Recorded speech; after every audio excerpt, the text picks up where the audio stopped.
We're live now. Hello, Okay. everybody. I'm here today with Luba Gretchen Shirley. I hope I pronounced it correctly. Who is the CEO and founder of Vote Mama Foundation, which is wonderful. We're addressing the challenges mothers face when they run for office. And I know on my blogs and podcasts and everything, I've said I feel we need more maternal energy, not just in politics, but in our whole cultural identity. So I just wanted to give you the opportunity to talk about what you're doing here and, get more attention for your project. So go ahead. Thank you. I appreciate that. And I agree. We do need more maternal energy. Hi, I'm Luba Gretchen Shirley. I'm the founder and CEO of Vote Mama. I ran for Congress back in 2018 when my older kids were just 1 and 3. During the campaign, I got the Federal Election Commission to approve the use of campaign funds for childcare, which changed the way that federal candidates run for office. And I launched Vote Mama right after my campaign. I launched our PAC Side First, where we are supporting and endorsing Democratic moms running from school board to Senate. We've now supported over 600 moms. And then I launched our Vote Mama Foundation and Vote Mama Lobby to break the structural barriers that moms face when they run and serve. Because frankly, our political system was designed for wealthy white landowning men at a time where women did not have the right to vote. And we haven't modernized or updated our system, which is why we have so few moms in Congress, so few moms serving at the state legislative level. And on our foundation side, we are researching moms' political participation. Only 7.2% of our Congress members are moms of minor children. And it's a direct result of our policies are failing moms and children across the country, and it's a direct result of who our legislators are, because legislators legislate on their lived experience. Oh, my goodness. Everything you said is so important, and I'm almost like overwhelmed. It almost brings tears to my eyes. We do need this so much. We need more of a youth movement too in our political system. And the reality is, one of the things that I've really discovered while being on Substack and having this opportunity to talk face to face with people is it helps you overcome those differences. And no matter how empathetic I try to be, I'm a white man and I see the world that way. And there's no substitute for those direct experiences. Yeah. So what you're doing is so wonderful. Any more thoughts on those ideas? It's funny you say you're a white man. I was saying something the other day, and one of my sons looked at me. He's like, "Mama, I'm going to be a white man too one day." And I was like, "This is true, but you are going to understand all of these things because I talk to you about them so much." I'm like, it's so important to have just that lived experience. It makes all the difference. We have one of my favorite legislators, Jen McClellan, is she's a congressmama now, but she was a state senator in Virginia. And one of my favorite stories when she talks about talking about lived experience, they were debating a bill on making sure that women had time to pump. And one of the men said to her, "Well, can't they just do it on their lunch break?" And she had to literally stand up and explain how breastfeeding works and how breast engorgement works. And she's like, "No, we can't just do this on our lunch break. We actually need the time to take breaks throughout the day to pump." And he's like, "You know what? I don't want to hear it. I'll vote for the legislation. I'll support it." But it's that lived experience exactly. Women know what it's like to give birth in this country, which is the most Yeah. dangerous country to give birth and be born in the industrialized world. We have the worst maternal mortality rate. And it matters who has a seat at the decision making table. So we need to change it. Absolutely. And I talk about it because my wife is an immigrant, and naturally I want to care for my wife, and she's in a lot of danger right now. This the way that society is, it's just danger. And I'm as aware of that as it's possible to be, and yet there's still times when she has to remind me because I don't see the world as she does. And these things like these details about what the reality of life, it's ridiculous when we have these panels all of men who are discussing reproductive health care, the importance of childcare, and they're not informed and they're just not qualified to make those decisions. So yes, we need more women in our political system. I always say though too, the media is extremely unfair, I feel, about addressing this and other issues. As you said before, our political system is designed to operate a certain way, and we don't seem to have a media either that is willing to discuss these issues in a productive or fair way. The viewpoints are not represented. Um, so I understand with your foundation, you're working to change that. What kind of tactics and strategies are you using? Yeah. So, Vote Mama Foundation, we are doing all of our research and all of our education. So, we are tracking the number of moms of minor children. Well, we're tracking parental status. We actually are the first organization to look at caregiving and parental status as an identity in elected officials. So, we have a Politics of Parenthood research series. I remember when I was thinking of running for office, I could not find any information on who were the parents, who was serving in office. So, now we look at actually at our state legislative level, only 7.9% of our state legislators are moms of minor children, and it's 7.2% at the federal level. We have 39 moms of minor children serving in Congress. So we are tracking that. We are looking at the demographics. If you look at dads to moms in Congress, it's actually 3 to 1. But if you look at parents who have kids under the age of 6, it's 9 to 1 dads to moms. And when you talk about being not informed, it's a matter of that lived experience. You can educate yourself as much as possible on the data, but when I knew intellectually how terrible our policies were, but until I had my first child and couldn't get off, I had no paid family leave. I was a director of a research institute at NYU and I had no paid family leave. I couldn't get off of any childcare wait lists. And until you've had that experience and you understand how hard it is and how difficult it is to find childcare and actually afford childcare, it hits differently. And when you've gone through that experience, you fight in a different way. When I ran for office, anytime I talked about childcare or paid family leave, every single time someone would say, you should really ignore the women's issues and stick to the bread and butter issues. And it would piss me off because we lose $120 billion a year because of the lack of childcare. And if I would talk about it in an economic sense, people would start to listen differently. If we had similar labor force participation rates to countries like Canada and Germany that have paid family leave, affordable childcare, flexible work options, you'd actually add 5.5 million women to the workforce and $500 billion a year to the economy. There are no more basic bread and butter issues. So Vote Mama Foundation looks at caregiving in terms of who is serving in office. We are also tracking the use of campaign funds for childcare and now campaign funds for security. On our lobby side, we're actually working to break these structural barriers. So we have now gotten the use of campaign funds for childcare approved for state and local candidates in 39 states. And Illinois just became the 18th state to approve the use of campaign funds for security. So these structural changes make a huge difference in who actually steps up to run and serve. And I've found too in this last year working here on Substack, there's so much pressure out there to kind of revert to outdated thinking and these old strategies. And I keep having people, they tell me, it's like, well, it's been so offensive to me to hear when people say, "This country's not ready for women candidates." And my response is always, "We have to make it ready then. We can't sit here and say that. We can't be resigned to this, to these outdated strategies." And the reality is the people that are saying those outdated strategies, they're not winning any elections, are they? I mean, they're just pressuring us to not change. So I really applaud what you're doing. How are you feeling about media coverage? It seems to me I always keep it open here. This platform is always gonna be free. If you have candidates that wanna come on and talk about these issues and I can introduce them to other Substackers, we have a pretty big audience here. We can get more visibility. But I'm very, very disturbed all the time at how little representation our viewpoints get in the mainstream media. So what are your thoughts on that? I'm going to go back to the one thing you said a second ago. Women, people think that the country isn't ready for women.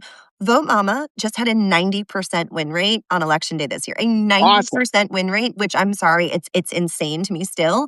But of the 13 seats that Democrats flipped in Virginia, 9 of them were our moms. We just literally tripled the number of Democratic moms of minors serving as governor in this country.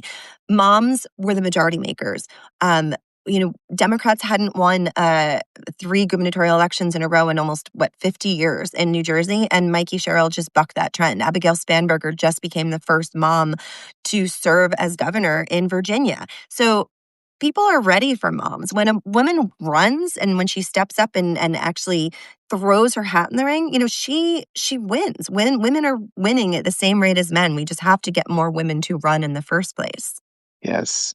And I'm so glad that you emphasize that because so much of what holds us back is this pressure to maintain the system that just hasn't worked for us. And then people think, well, we have to be safe. And it goes back. If fear, if you're operating based on fear, you're not engaged in injustice and and fighting against injustice. So it's really important to do that. Um, are you feeling though you're getting fair representation and fair stories told about you in the media, or what are your thoughts there? Um, I think I'd love that's an interesting question. I think we've definitely the media is talking about moms and moms running and moms serving, but I think the media needs to focus more on calling out the insanity that is happening right now in our country and calling out Donald Trump. I don't think the media is covering, you know, Donald Trump's reaction to Rob Reiner's death the other day was Yeah, there are no words for that. It's not even talking about whether or not it's presidential. It's just, is it human? That's what I'd like the media to be talking yeah, about more. Um, we're talking about politics in a very weird moment where we're literally watching an authoritarian regime quickly try to consolidate power, and the only thing that we can do is try our damnedest to win these midterms so that we can hold him accountable because the Republicans are not holding him accountable. Um, so I don't know. I think the media needs to be just calling so much more attention to what is happening and how dangerous it is right now in our country. well, my thought is always, how many of the names on these in these Epstein files are the names of the people that own the mainstream media? And it feels like we're in the situation we are based on a major assist from the media not doing its job. I mean, they should all of these scandals should have been exposed. They should continue to be exposed.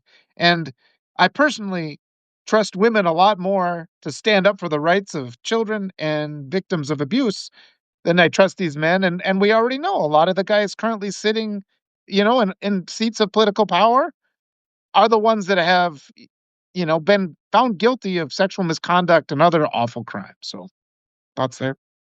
No, I agree. I nothing else to add to that. It's true. There are a lot of people in office who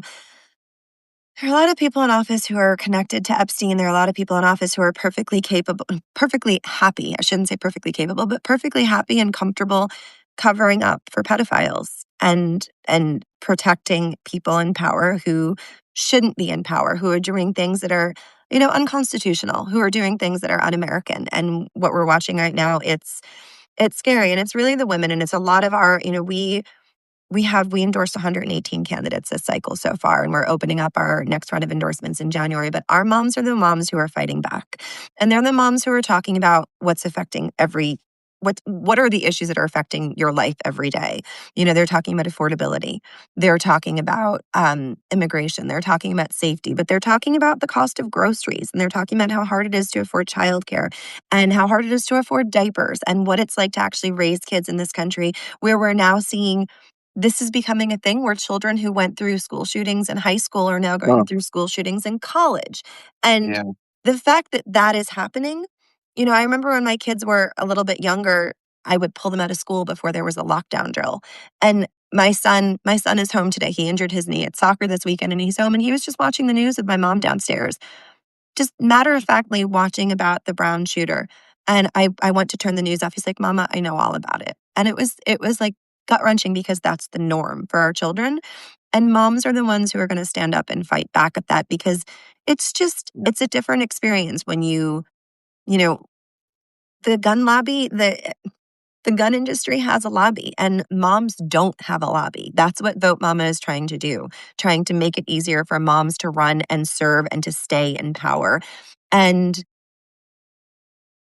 when you're raising kids in this country, but by the time we're 45 years old, 85% of American women are moms. So if we ever want to talk about reaching gender parity, you have to make it easier for moms to run and serve. And they're the ones who are going to, moms statistically actually introduce more legislation on reproductive rights, on education, on common sense gun reform, on childcare, paid family leave, all of the things that affect families. Yeah.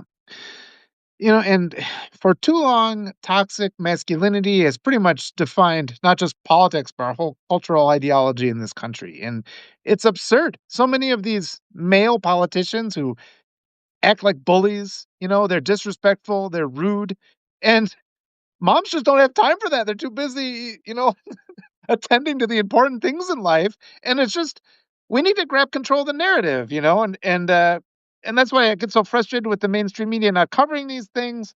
But I think it's just so important that we just have to, because there's again, as we said, there's this pressure for those of us who are on the side of reason and compassion and empathy. They're talking about how empathy is a weakness, and they're waging a war on diversity, and we have to not sit and let them do that. We have to speak back, and so the more ways that all of us, this conversation is an example of that. And all the wonderful people watching, go out and check out more on votemamafoundation.org. But the more we can do to raise up this positive message, a maternal message, one about caring for each other. We don't have to make it our cultural identity to be cruel and toxic. We can be a country that holds each other up and lifts each other up. And I think that's moms represent that better than anybody. Agreed. And if you want to follow us on Instagram as well, it's at Vote Mama Lobby. And moms, when you have a baby in this country and you start to realize how bad the policies are, you get into office and you are fighting to make the country better for all children, not just your own children. So yeah, it's the toxic masculinity. Frankly, there's a lot of toxicness from female Republicans as well, and I don't want to just make this about toxic masculinity. My daughter calls Nancy Mace the bathroom lady because she's so obsessed with who's using what bathroom. And Christine Ohm, we're watching what she's doing as well. We need to call that out as well. It's not just toxic masculinity; it's the toxicity coming from anybody who is supporting Trump right now. And I love to see the few Republicans who are standing up to that because it's not acceptable. It's not American, and it's a danger to our country right now. Um, Vote Mama is really if you look at the structural barriers specifically at the state level, Walter. Do you know how many states actually pay their state legislators a livable wage? No, Take a guess. 15. Four. There are Yeah, okay. states that pay a livable wage. So we're paying and if you're a state legislator in New Mexico, you don't get paid anything. In Virginia, it's $17,000 a year. So Wow. we're actually asking people to run and serve and not paying them. And they're, technically sometimes part-time legislatures, but they're working around the clock. They're serving their constituents around the clock, even if they're only in session for, a few months or a few weeks of the year. And most people don't understand this. So you end up with retired people and independently wealthy people in these state legislative positions. Meanwhile, 19,000 bills were passed by our state legislatures last cycle. So the majority of the bills that affect our lives every day are passed by state legislatures. And yet, we've had so many incredible people get into office at the state legislative level and realize, you know what, I actually can't support my family on this salary or this non existent salary. And they Yeah. resign and they run for mayoral positions or city council positions because they're paid a livable wage and they don't have to move back and forth between their home and the capital. So there are so many things that we can do to change state legislatures. We can pay a livable wage. We can actually have full-time legislatures. We can have things like on-site, childcare, pumping rooms, changing tables, childcare reimbursements. We can actually update the system. We can have things like proxy voting. So if you are giving birth or you're taking care of a sick relative, you can still vote without having to travel to the Capitol. We almost had proxy voting at the federal level. Brittany Patterson, who's a congresswoman from Colorado, she's a Democrat. Nana Paulina Luna, they're a Republican from Florida. They were the 13th and 14th women to give birth while serving in Congress. And they got a discharge petition and they got enough signatures. They had bipartisan support to actually pass proxy voting.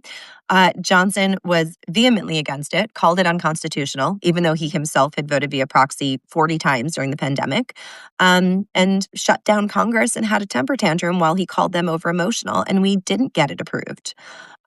So things like that sound like these small structural changes actually have the Yeah. ability to transform the political landscape.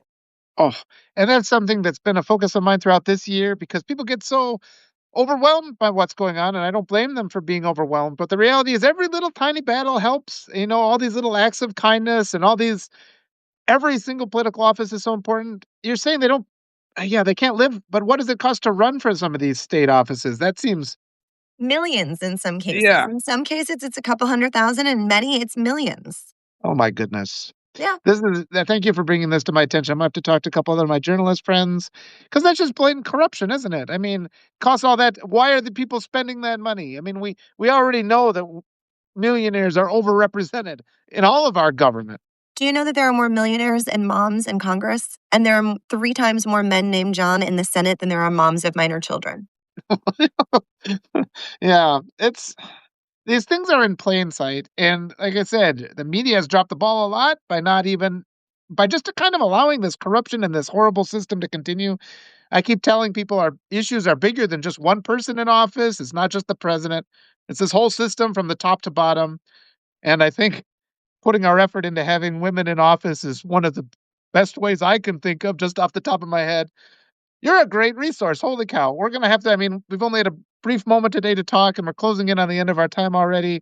But, I hope you become more active on Substack, and I'll like I let you know, I have other journalists are gonna wanna talk to you. Um, there's 10 things you've already talked about that need more visibility. Go ahead and start in on the beginning of our closing thoughts. Closing thoughts. Yes, I will definitely become more active on Substack. If you are on Instagram, go to at Vote Mama Lobby. You can follow us. If you can go to votemama.org, you can find the links to our PAC and our foundation and lobby pages as well. If you are a mom or want to support moms and you want to host a mom's night out, comment ready here and we will send you our toolkit so that you can get involved and have some fun and support our mamas who are running next year. And final thoughts, if we want to change our policies, we have to change our policymakers. And the only way to do that is to change the political system. And that's what we're doing at Vote Mama. This primary system, I feel the primary system is upcoming primary is more important than the election. We can completely transform our whole government in these primaries. And if you have access to these candidates, I have a couple friends. They're involved with Blue Amp Media here. They've got a reach of a 500,000 subscribers. So if we can get more candidates, if they need more visibility, they can do their interviews from the comfort of their home whenever they want to on this app. I'd be happy to help you organize that, get them more visibility. That's what I've been trying to build this year. I so appreciate what you've been trying to build this year. I encourage everybody here. I've been glancing at the comments, but you've been kind of keeping my brain hopping with all these thoughts. So, yeah, the more of these issues people just don't know in our country, and independent media has to promote it, and all the wonderful people here have to help support it.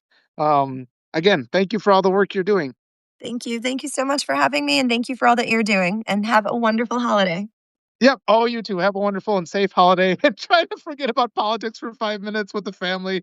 We'll be back in the fight soon. So It's all I talk about. It's all I think about. But I know my poor kids wear me out too. All right. Well, thank you. This has been a delight. I hope we see each other again soon. all right. Thank you. Have a great day. Yep. You too. Bye. And thanks to everyone. Bye.